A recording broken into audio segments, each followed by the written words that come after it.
Zaman sekarang teknologi itu bukan lagi pilihan, tapi keharusan. Coba lihat sekeliling kita, semua serba pintar.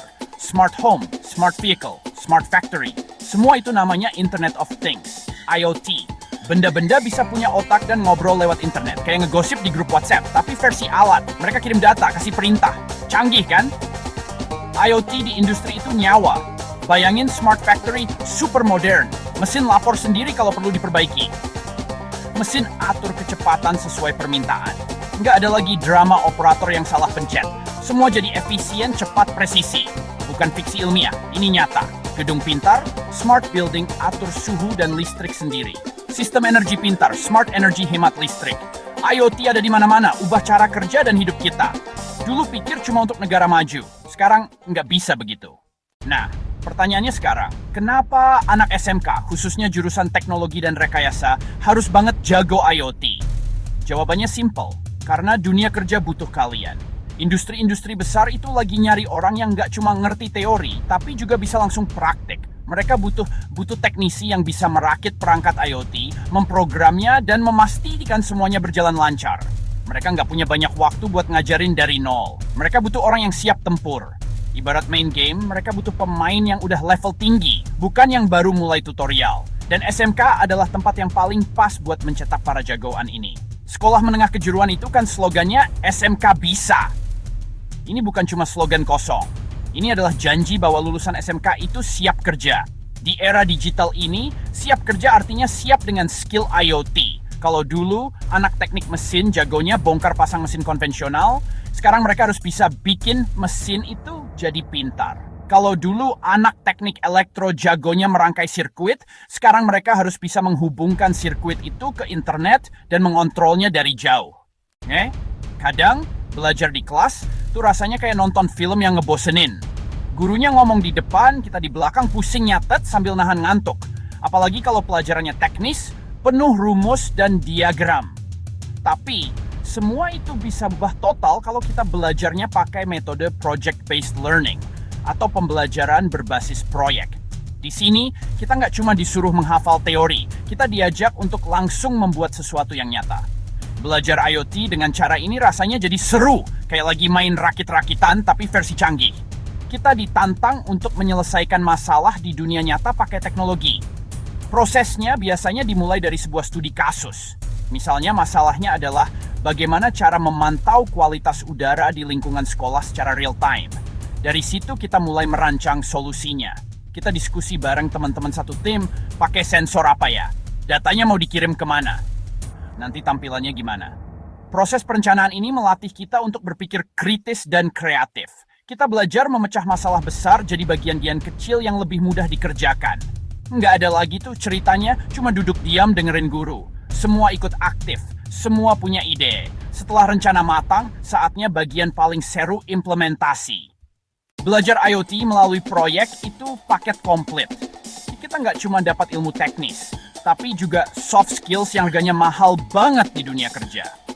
Dari sisi teknis, kita jadi paham betul seluruh ekosistem IoT dari hulu ke hilir. Kita belajar tentang perangkat keras, memilih sensor yang tepat, microcontroller, cara merakitnya jadi satu alat yang fungsional. Ini adalah dasar dari embedded system, sebuah keahlian yang sangat spesifik dan banyak dicari. Kita jadi tahu bedanya sensor suhu, sensor kelembapan, tahu kapan pakai Arduino, kapan pakai Raspberry Pi. Kemudian kita masuk ke dunia perangkat lunak. Kita belajar bahasa pemrograman seperti C++, Python. Kita belajar bagaimana menulis kode yang efisien agar alat kita bisa berjalan dengan baik. Nggak cuma itu, kita juga belajar tentang jaringan komunikasi. Bagaimana cara alat kita bisa ngobrol dengan internet. Apakah pakai Wi-Fi, Bluetooth, LoRaWAN. Kita juga akan berkenalan dengan platform cloud seperti AWS IoT atau Google Cloud IoT. Tempat data dari alat kita dikumpulkan, disimpan, dan dianalisis. Ini adalah ilmu level dewa di dunia IT. Tapi yang lebih penting lagi adalah soft skills yang terasah tanpa kita sadari. Saat mengerjakan proyek, kita pasti kerja dalam tim. Disinilah kemampuan kolaborasi kita diuji. Setelah melewati serangkaian pembelajaran berbasis proyek, apa selanjutnya? Jawabannya jelas. Kalian siap menaklukkan dunia kerja. Kalian bukan lagi siswa SMK biasa. Kalian adalah calon teknisi dan inovator IoT dengan bekal yang sangat lengkap. Di Di tangan kalian ada keahlian teknis yang spesifik dan sangat dibutuhkan industri, yaitu keahlian embedded system IoT. Perusahaan-perusahaan teknologi manufaktur agrikultur otomotif. Peluang karirnya sangat luas. IoT engineer, embedded system developer, IoT specialist.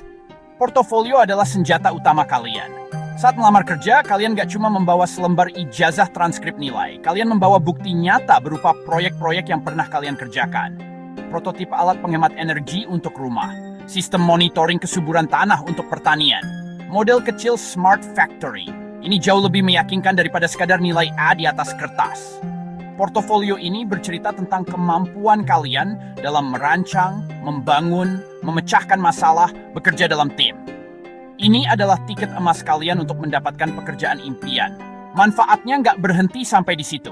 Secara pribadi, kalian akan menjadi pribadi yang lebih percaya diri, adaptif, pembelajar seumur hidup. Teknologi itu terus berkembang. Dengan terbiasa belajar lewat proyek, kalian akan selalu tertantang untuk mempelajari hal-hal baru. Kalian nggak akan kaget lagi kalau nanti di tempat kerja ada teknologi baru yang harus dipelajari. Bagi kalian, itu bukan masalah, tapi tantangan seru yang harus ditaklukkan. Mentalitas seperti inilah yang dicari oleh perusahaan-perusahaan terbaik di dunia. Jadi untuk teman-teman siswa SMK di seluruh Indonesia, jangan pernah ragu untuk terjun ke dunia IoT. Mungkin awalnya terlihat rumit dan menakutkan. Kabel, kode, istilah-istilah aneh. Tapi percayalah, semua itu bisa dipelajari. Semangatlah untuk terus belajar, mencoba, gagal. Karena dari setiap kegagalan ada pelajaran berharga. Kalian adalah generasi penerus yang akan membawa Indonesia ke level berikutnya. Jadilah teknisi andal, jadilah inovator hebat. Masa depan industri digital ada di tangan kalian. Jangan sia-siakan kesempatan ini. Teruslah berkarya.